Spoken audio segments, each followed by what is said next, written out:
Salute and welcome to another episode of Tech City Insights with me, Arthur Andreev. I have a very interesting guest today. He's a principal software engineer and also he just launched adhocSpace, which is a new tech meetup in Edinburgh. I'll let him tell you more about it. On to you, Alex. My name is Oleksandr, as you said. Pretty much, like I guess half a year ago, we figured out that Edinburgh is not so rich in terms of technical meetups, and because of my experience I've got so far and amount of connections I already have. Plus, I was really curious to get deeper into the local community and get more connections here.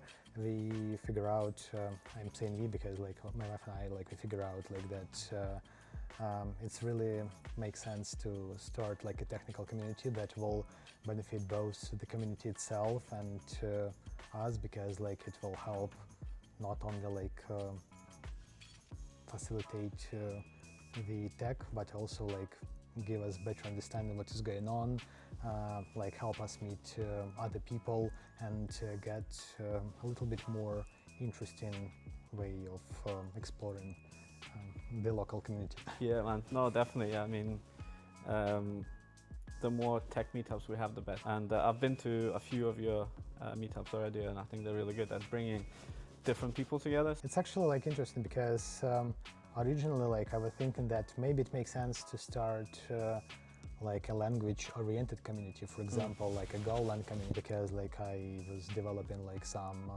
software applications in Golang, or for example using PHP for some particular purposes. So maybe we should start a PHP community, but we figure out that targeting it to something very narrow would be probably problematic, because first, we don't know how many people with this particular skill are available in the city. The second thing is it's going to be much more complicated first to find the proper speakers, and the second is to proper marketing, advertise the event itself. So we decided to make it really wide without specific language or technology in mind. And actually this worked really well. For some meetups we managed to get it product oriented, and it was really interesting, really unusual experience for me, for example, as an organizer, to see for example product oriented meetup. On the other hand, we did really technical driven meetups. One guy was talking about trading, quantitative trading, and how you can get into this sphere without any extra knowledge, and this was also really interesting and really cool. And just because we had this wide targeting for speakers and audience, this allowed us to make this happen. So I know that you currently work as a principal software engineer, and you worked at that level of seniority for a while. In your experience, what are the top 3 use cases for AI tools that actually work in delivery teams? It's actually a good question, and I can say that our company currently invests a lot of resources into facilitating the whole company using AI in particular, and AI agents by itself. It opened a lot of extra use cases for us nowadays. So, for example, by being able to use those agents, in our particular use case, we use, for example, Codex, and Codex by OpenAI. This allows, for example, any person have access to, not any, part of our team, for example, have access to our code base, and basically just say, I want to have this feature to be developed, and AI agent, by knowing the context, can develop it for you, right? So, as you mentioned, it's maybe vibe coding or stuff like that. We figure out that it's really interesting thing that we can facilitate and push this kind of vibe code development to not only software engineers in the team, but also to other team members. And for example, our project manager, our business analytic, they make use of that a lot. They don't code much, but they have technically shaped mind, and they use codecs to develop features that they kind of like don't want to ask developers to do, but like can do it by themselves without knowing a lot about the code base itself. They really like facilitate this a lot now, and several very big features made this path so far. And yeah, this is kind of like one of these use cases, vibe coding for non-technical people. And the way it works, so usually we try to isolate it into kind of like smaller modules. That's probably much easier to code review in the end. So it doesn't have it has to be like not very tight into the main code base. So it has to be a little bit isolated. So it makes things easier. But once it's ready, like it goes to code review stage, and we also can use the same AI agents to code review it, and then like it goes. Well, they won't be the same, right? Because you need to have some degree of separation. Yeah, right. I mean, one guy, for example, business analyst used like his agent like on his machine, and when you're gonna do code review, you're using like your own prompts, your own context, like your own kind of like comments to it, and you do this on your machine. And once you like made all the reviews so far, also like some developers like use, for example, MCP servers to enable, for example, extra context about the project, or like getting the latest documentation about the framework you're using at the moment. This gives you much stronger kind of like level of confidence when you do the same feature development or code review. When you do this, for example, business analyst can skip this step and maybe miss some part of this context. So this kind of like the same action but doing by different people in different agents in different time, like it still produces like kind of like interesting results. So just like when kind of like in agentic workflows, when one AI reviews another one, it makes it makes benefits anyway. And then like when it goes to QA stage, I guess QA can use the same agent like to do his part of work, and all together, like, you know, like this creates a whole workflow where like agent help you like to make a very complex yet feature developed by non-engineer like still to be very very high quality based. And out of curiosity, do you track productivity gains that you've had since you started working this way? No, like it's actually a good question. I probably should do this. But is that gut feeling, like, what's the range? Are we talking? Is it like 50% more productive, less, more? To be honest, like I can say that maybe feature that previously took you like maybe a day or two, now can be done like in like an hour. So you spend a huge amount of time. And again, what those agents can do, like, and the company, it's funny because company facilitate you to do this, like to spend more tokens just to be more productive. And you can ask the same codecs. I believe like don't be, you know, too narrow like to the particular like OpenAI and codecs. I guess the same feature exists like in pretty much any AI agent nowadays, but you can ask it to create subthreads to do like things in parallel, or like make one subthread like to review another one, or like do the same work together but like then compare the results. And because of that you can parallel even further with the work you're doing. So now like it shifts your mindset from not from the fact that you want to make things done, but to the fact how to scale doing more things at the same amount of time, like when you have proper tools and resources for that. And this really makes a huge difference. Like in terms of metric, it would be actually really nice to see some kind of like correlation between usage and like productivity. And also, like it'd be good to see that offset against token costs. Yeah, right. You know what I mean? Like if if you're spending a lot more on tokens than you would have spent on human labor, then, you know, the productivity gain wouldn't be as impressive. To be honest, it's a good thing like to discuss, because we recently had a demo of our like iteration. We discussed like how our current product we develop benefits the company in terms of money, and like because we develop in like content management system, let's say it like that, learning content management system, it helps editors like doing manual work faster. And for example, instead of like injecting things manually, they can automate it using like some of our like new imports that we introduced. And like what I'm trying to say is sometimes like not just the raw cost of saved money, like when person like supposed to work like 8 hours per day, you know, like and you save it to 1 hour, so you saved like 7 costs of like for 1 hour. But also like the fact that you developed this feature faster, it makes company, you can release other features, or maybe you can take some part of the market faster. And it's very hard to measure like how speed affects your kind of like business productivity on the high level. And this idea like really came like very deep into my mind, and I was thinking like, well, how can you track like this kind of thing? Like, so, you know, like usually when the company delivers one big feature like in a month, so I mean the feature still costs like money because of like human hours and stuff, but how much money would more company make if they deliver this feature tomorrow, or like in 2 hours, like once it was asked, like, or during the support talk, you know, like and they figure out that this use case is missing. What if they made a deal during this support call to their client, you know, like how much would that cost like for the company? Exactly. And also like every company that has a backlog of features that they just never have time to get around to. Yeah. You know, they're never the highest priority, so they just kind of like stuck there at the back of the queue. But sometimes those features can actually make you money.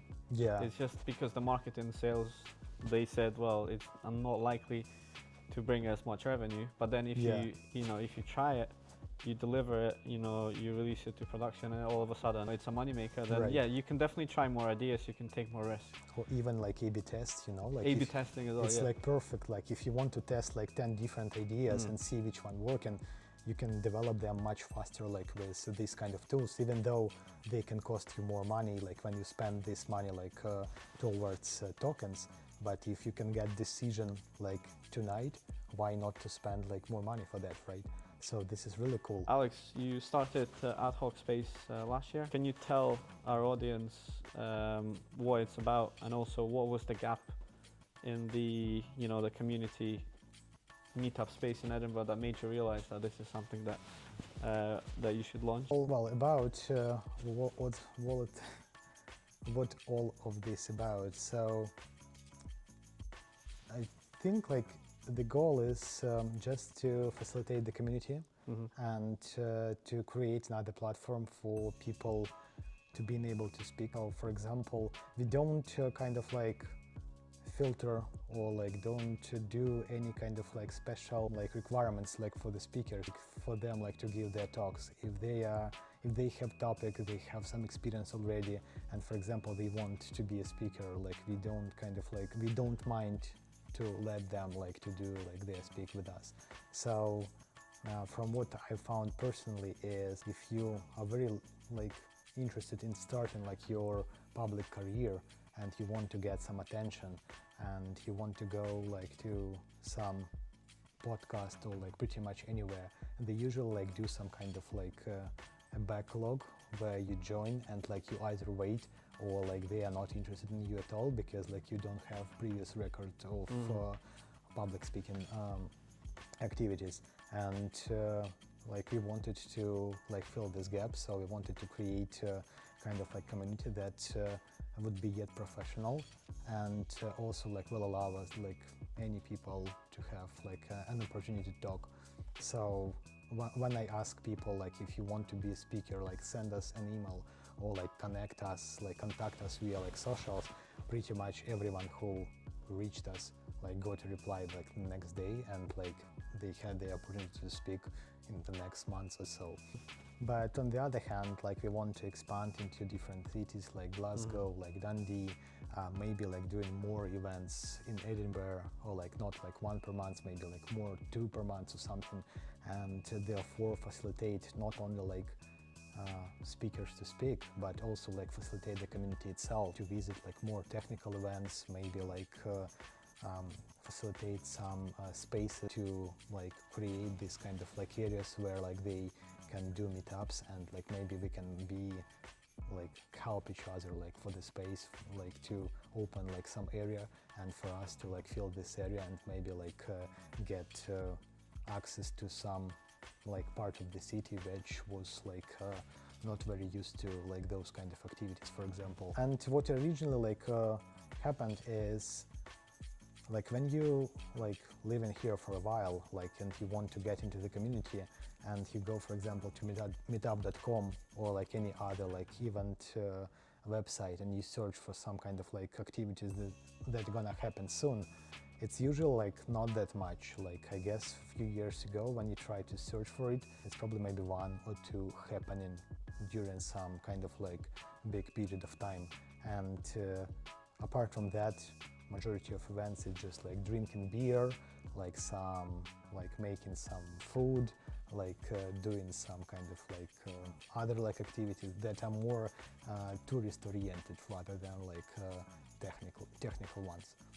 And understanding that like brought out that the idea that maybe like it should be like we that who fill this gap further, and like by building this kind of community will help both the city and community and speakers like to bring all of this together. I've had other people who also started community events on the show. We all mentioned the cold start, which is like getting the first 50 people through the door who show up consistently. So my question is, what was the biggest hurdle that you faced setting up the community meetup in terms of getting the venue, but also getting those first 50 people through the door? To be honest, like I guess the first one was kind of like the toughest, like most complicated event, because yeah, like you need to do all of that very first time. You don't know how it's gonna go. The space itself, like the marketing part, like making all of those preparation, text, people, speakers, like all of this, like it's kind of like a lot of things to put together to make it work. Talking about spaces, it was pretty much easy. One day, like I was sitting at home, like, and was like just thinking like how and where we can like make this event. And I reached to Chris, our neighbor, like Chris Dugry, and now I'm happy to call him like our partner. And I just told Chris we are like thinking about starting like and like kind of like a new activity, like event activity, where we're gonna like talk about technical stuff, and we are looking for some space that can fit us and help us with this. And basically, like it was funny because Chris was on vacation. He was driving a car, and he was replying to us, like I guess either like by driving himself or was sitting next to the driver, and he was like making a selfies like from the car like this, and then like saying, okay, no worries guys, like I will just do it, like give me like 10 minutes about this. And then like he sent an email like to Clockwise owner, and we just asked our idea, we presented ourselves, and then we arranged a meeting like in person. We came to the manager of like local Clockwise, and we talked about it again, and like yeah, the facility, like the space was arranged. Just for other people who are watching this, can you describe what Clockwise is? Yeah, so Clockwise, it's a co-working space. It's located in less area in Edinburgh. Yeah, this pretty much a very nice space. They have like meeting rooms. They have one large conference room. If like you're just passing by and you need some space to work for a while. But then like the speakers were the most complicated part. And since nobody knew about us and we just started it, like the first and maybe toughest thing was like to find the proper speakers. So I decided to give a first speak, like, and be the first speaker itself by me. And I put myself into the agenda of like the first event.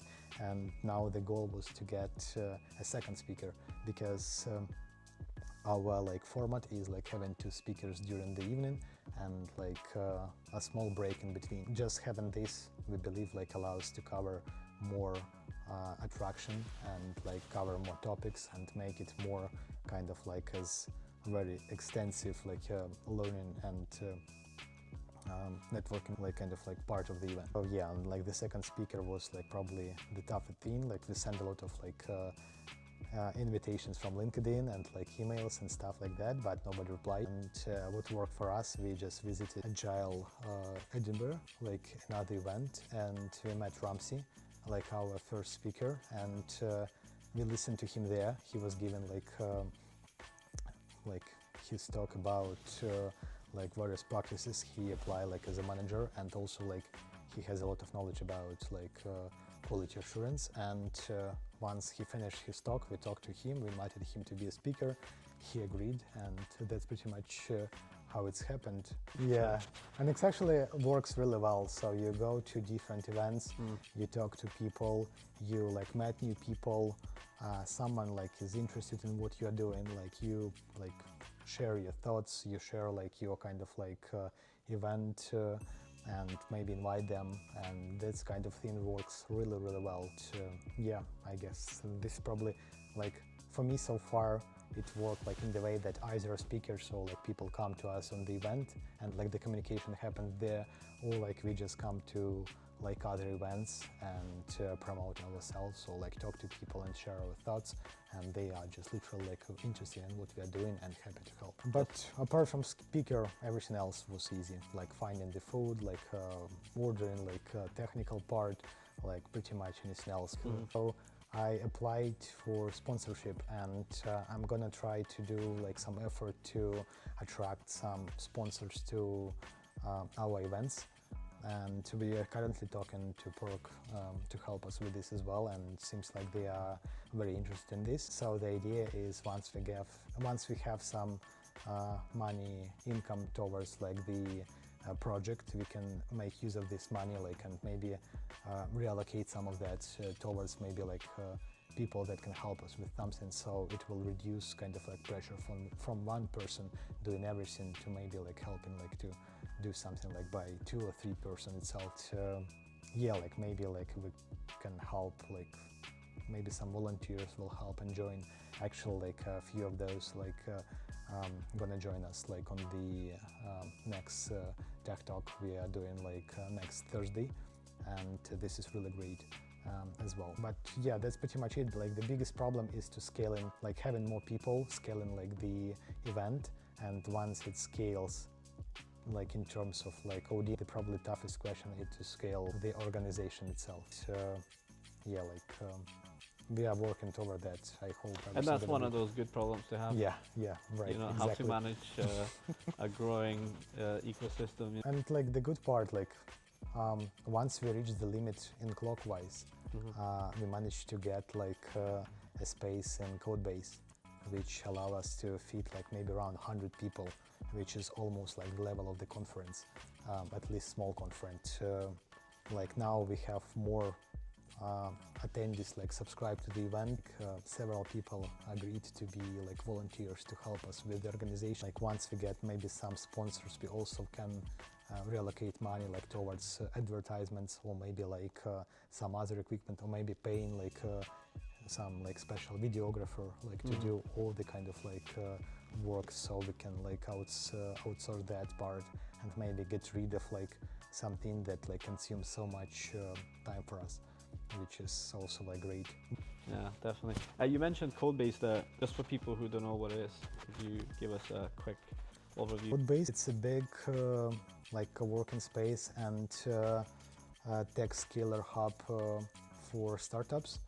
It's based in the city center. And I believe it's the biggest incubator of startups in Scotland. Yeah, So right. there's thousands of startups in that one building. I hope my math is right. I hope it's thousands, but I'm gonna double check and leave a comment under the video. But I'm pretty sure it's in the thousands. But what's interesting about like starting our first event was the fact that when we just created an event group on meetup.com, probably maybe like in the first few days, Amy and like his group like added us into his newsletter, and to be honest, like it was like really beneficial for the group itself, and I'm happy to give like a huge credit to Jamie and his project Scottish Technology Club and like Edinburgh JS as well, because like I guess maybe like before our first event started, And I guess even before we published our first event, we already got like something about 50 or like 100 people subscribed to our group just because of like these kind of like promotions from his newsletter. And once the first event happened, they also published it as well and helped us promote it. And I guess it really like facilitated like this kind of like growth for the group. So yeah, no, absolutely. Big shout out to Jamie, and yeah, he's a popular man. I've already had a guest on the show, Luce, who oh, I also see. mentioned him. And from my side, he also highlighted the podcast in the Storage Technology Club. So, Yeah, big help to the entire tech community in he's Edinburgh. kind of like staying behind the scenes, you know, like kind of like helping like all Yeah. of those different projects to grow. And he's kind of like volunteer pushes all of these kind of things for, I would say, like for the community, for the sake of the community. And because of that, it's really like kind of like beneficial. So yeah, like really big credit. Thank you, Jamie. Thank you, man. Well, can't wait to have you on the show, by the way. Yeah, I guess the last question is, what's the future for adhocSpace? Do you plan to take it to other cities? What are your plans for the next year or so? So the goal is to scale the community and make it as useful to the, probably like to Scotland as possible. So our goal is to scale it to other cities and probably like make like more events like in cities like Glasgow, like Dundee, and maybe like other cities. Also like I applied for like some funding and I'm waiting for a reply from them. And if it's gonna be positive, it will also like help us a lot by having those extra money like to invest it into like advertisement, like all of those kind of things that we probably can outsource, like out stuff, like so something that I don't have to do by myself. And this again like will save my time to think about other things that still are not covered, or maybe like buy some extra equipment and things like that. Also like we want to push the idea of like attracting sponsors more into what we are doing. So maybe like people can like want to share like their brand, their like company name, or like they want to push their speakers from their company as a part of our like event system. So this can help a lot us as like event space, And also help them as well. And help them as well, because like those speakers will gonna share like the company narrative plus they will have a chance to speak, and like all of those kind of like company names gonna appear pretty much everywhere during this process. And in Kyiv, for example, like in the city like we've been working and living for last, I guess, and before I came here, like for last like maybe 10 years or so, we've seen a lot of like events and other things happening, and we are kind of like very curious to try all of those same things here. For example, trying to like give some presents like from companies as the part of their like promotion phase, which allow them to get more like kind of like brand, how to say properly, like for example, if they print their t-shirts like with their brands and they give them either for free or like for some kind of like part of some activity that they do during the event, this will allow not only get engagement from the people, but also like share their brand, not by just digitally, but physically, so people can wear like those t-shirts like during their normal like life, or like cups, or like pens, or like maybe some power banks or so. And all of these can help a lot with their brand. Also, like once we get enough audience, it probably makes sense to invest some time into developing like some project that can help community. So what kind of services are you talking about? Like various ones, like, but I would like to have something that will help me to track maybe like links we publish, maybe some kind of like email services like conversions, and like maybe some advertisement that we want to do like as well, maybe like some kind of like jobs promotions and stuff like that. Maybe like it would be great to have all of these integrated into one single project, and just brand it like under different names and put it all together, like available for the community. But yeah, so a lot of things to do, but Yeah, man, that's awesome. No, it sounds like you got the future worked out, you know. That actually brings us to the closing statement. So Okay. this is the part of the podcast where you get to say anything that's close to your heart. Yep, so basically like we open for speakers, and if you think that you have an interesting topic to discuss or like present to the community, feel free to reach us using our emails or like socials. And Yeah, I will add the links in the comments below. Okay, and yeah, like feel free to use them, and we are open, like reach to us, and in case you have any other ideas except like speaking, like if you want to be a sponsor, you want to share something like to the community, you want us to maybe like present your brand in from different angles or like in different ways, pretty much any kind of like partnership or like sponsorship you want, feel free to reach us. Like we pretty much flexible. If we don't have something that will fit you, we can probably create it out for your particular use case. And yeah, we have the event next Thursday, our Tech Talks. What date is that going to be on? It's going to be 23rd of April. Yes, April. next Thursday. Yeah, that's it. Feel free to attend it. We'll be happy to see you.